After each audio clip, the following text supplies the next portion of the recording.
Hey everyone, this is Zach with Sweet CG. Have a quick tutorial for you for CGStatLink Basketball.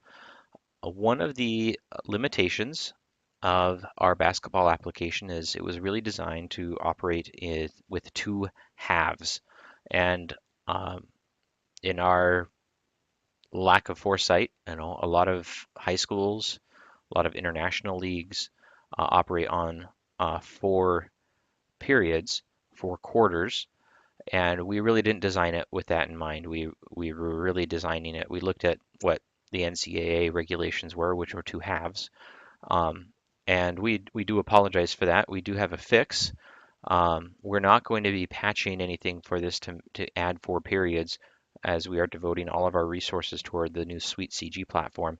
And we do have a module that is going to make make this issue obsolete. So uh, when that becomes available, we will be passing out information about that. So what we want to do now, especially now with women's basketball in the NCAA, their committee decided that they are going to move to four periods instead of two halves. Four periods, four quarters, however you want to name it. So we are addressing that, but then this also goes toward all those other leagues and schools where they are dealing with four periods to begin with. The fix is not perfect, as you'll see, but it does get the job done. And like I said, when Sweet CG comes out, this will be a non-issue. So as you can see here, right now we're in the first half of the game. And if I adjust the period here, now we're in the second half. Now we're in overtime and double overtime.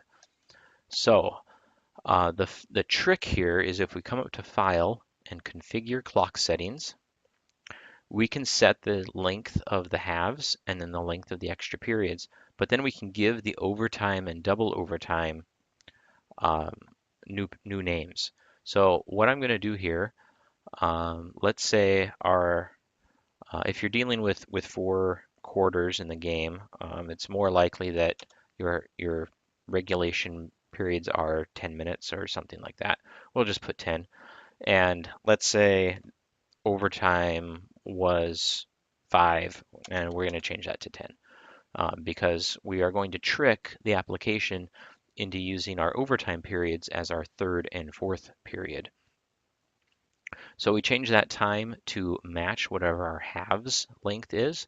Then we come over here to the extra period naming conventions, and we're going to change this to third quarter, and then we'll change OT to third, and then we'll do fourth quarter and fourth. That's really all we need to do. We click OK. Now when we advance the period counter, now we're at second. See, now we're at first half, second half, and then we're at third quarter, fourth quarter. So if any graphics that you use,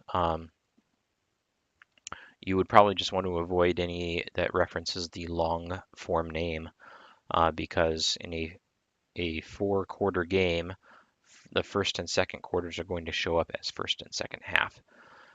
But now we have our third and fourth quarters with our 10 minutes. Now, the caveat here is if your game does actually go into overtime, in that break between the fourth quarter and the first overtime period, you have to come back, change your times if there is a change. Let's just pretend there is. Then you have to change these back to overtime, OT, double overtime, and 2OT. Click OK. And now you'll see that our fourth period has now become double overtime. If we decrement the period counter, now we're at regular overtime, or first overtime, I should say, and our clock has set to 5. If we go into double overtime, increment the counter, and now we're in double overtime, and our clock has reset to what it needs to be. So again, it's not perfect.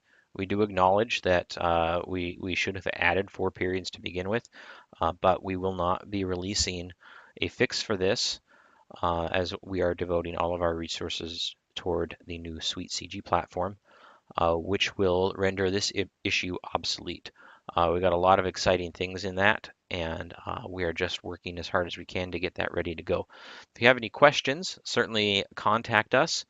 And until our next video, wish you well and have fun webcasting.